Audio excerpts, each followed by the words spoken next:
Salam selamat malam, saudara-saudaraku yang dikasihi dan diberkati Tuhan. Kembali pada malam hari ini kita masuk dalam perenungan firman Tuhan yang dimana pada malam hari ini diambil dari kitab Perjanjian Lama, kitab Yoel pasal 3 ayat yang ke-9 sampai yang ke-21. Saya akan mengambil dari ayat yang ke-17 sebagai bahan renungan kita pada saat ini. Demikian bunyi firman Tuhan, maka kamu akan mengetahui bahwa aku Tuhan adalah Allahmu, yang diam di Sion gunungku yang kudus dan Yerusalem, aku menjadi kudus dan orang-orang luar tidak akan melintasinya. Demikian firman Tuhan, yang berbahagia ialah mereka yang mendengarkan firman Allah dan yang memeliharanya. Amin.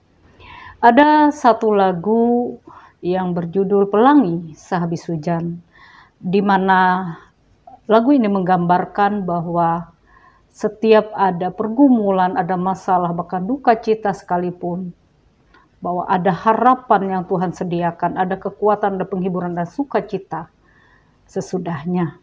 Nah, Bapak Ibu yang kekasih dalam Tuhan, itulah yang dialami oleh umat Tuhan.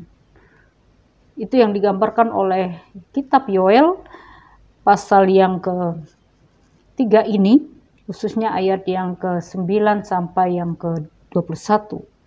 Setelah mereka mengalami pergumulan, bencana, berbagai macam peristiwa yang memilukan, hal yang indah adalah mengetahui bahwa Tuhan ada di tengah-tengah umatnya. Dan Tuhan mau menyatakan kasih, menyatakan kuasanya. Dan kehadiran Allah pertama-tama dinyatakan lewat tindakan, yaitu penghancuran bangsa-bangsa yang merupakan musuh, yang mendatangkan malapetaka, yang mendatangkan kemiskinan, yang mendatangkan penindasan terhadap umat Allah. Dan ini menyatakan bahwa tangan Tuhanlah yang telah membalaskan semua kekejaman yang telah mereka lakukan terhadap umat Allah. Dan dalam bentuk tindakan Allah yang menghukum bangsa-bangsa ini, kejahatan yang telah mereka lakukan itu ada berupa seruan perang kepada bangsa, kepada semua orang dari berbagai kalangan, tidak hanya dari kalangan para serdadu yang terlatih, tetapi semua orang didesak untuk bersiap untuk berperang. Siapapun itu, termasuk di dalamnya petani dan dalam berbagai profesi lainnya. Dan sikap bersiap menyambut kedatangan hari Tuhan ini berarti juga hari pembalasan Tuhan, itulah harinya. Dan persiapan menghadapi hari Tuhan ini digambarkan sama dengan menghadapi perang. Itu kita lihat di dalam ayatnya yang ke-10. Dan juga Allah akan datang pada harinya sebagai hakim di mana bangsa-bangsa itu akan dituntut di atas segala kesalahan mereka. Apa yang sudah mereka lakukan? Ayat yang ke-12. Dan kekuatan Tuhan pada hari itu diibaratkan seperti singa yang mengaum-ngaum untuk melindungi umatnya. Kita lihat ayat yang ke-16. Dan Bapak Ibu yang kekasih dalam Tuhan, pada waktu itu tiada satupun kuasa yang sanggup menghalangi kekuatan Tuhan, bahkan benda penerang pun tidak menjadi berguna lagi. Kita lihat di dalam ayat yang ke-15. Bapak Ibu yang kekasih di dalam Tuhan kita Yesus Kristus. Karena itu ketika hari-hari ini banyak hal yang kita hadapi dan kita alami dalam kehidupan kita di belahan muka bumi ini. Peperangan terjadi di sana sini. Kondisi-kondisi, situasi-situasi penuh dengan ketegangan. Ekonomi, usaha pekerjaan, bahkan bencana-bencana alam yang tidak pernah putus itu dihadapi. Bahkan ada banyak orang percaya yang harus terkungkung, tertindas. Tetapi satu hal yang pasti, janji Tuhan sungguh luar biasa. Kenapa? Karena menjadi umat Tuhan itu merupakan hak istimewa karena kita berada dalam perlindungan Tuhan. Kita berada dalam perlindungan Allah yang maha kuasa itu.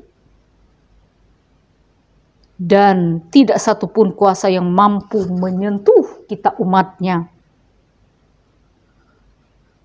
Dalam hal ini, kalau tanpa seizin Tuhan. Karena dialah perisai kita.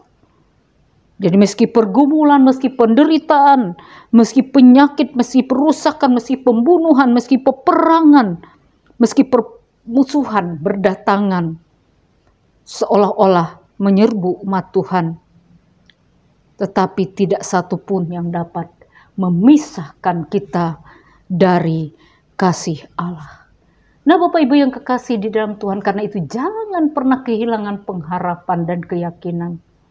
Tetaplah mengandalkan Tuhan, sebab Allah tidak pernah meninggalkan kita. Karena kita adalah umat-Nya, kepunyaannya. Dia tidak akan membiarkan kita berjuang sendiri. Dia selalu hadir menyatakan kasih. Dia selalu hadir menyatakan perlindungan. Dia selalu menyatakan berkat dan kekuatan bagi setiap orang yang selalu menaruh pengharapan, yang selalu mengandalkan Tuhan dalam kehidupannya. Biarlah saat ini kita sebagai umat-Nya senantiasa hidup berpaut, tetap pegang janji Tuhan, bahwa kita percaya sehabis hujan pasti ada pelangi. Sehabis pergumulan, sehabis persoalan yang kita hadapi, sehabis apapun yang kita alami, setiap peristiwa-peristiwa yang mungkin sangat menyakitkan kita, tapi yakinlah itu akan ada akhirnya. Dan Tuhan akan gantikan semuanya dengan janji yang indah, yaitu dengan kasih, sukacita, dan kebahagiaan di dalam Dia. Tuhan memberkati kita dan firman-Nya tidak akan sia-sia. Mari kita berdoa. Terima kasih ya Allah, Bapa kami dalam nama Yesus atas firman-Mu. Kami percaya bahwa firman kebenaran ini menjadi pesan yang mendalam dalam hidup kami, yang senantiasa akan menguatkan kami, meneguhkan kami, mengokohkan kami dalam iman dan percaya, sehingga kami dapat senantiasa setia tak kala kami mengiring Tuhan sampai selama-lamanya. Mari Bapa, lindungi, berkati kami sebagai umat-Mu. Dan kami serahkan seluruh keberadaan hidup kami sepenuh dalam tangan kuasa-Mu.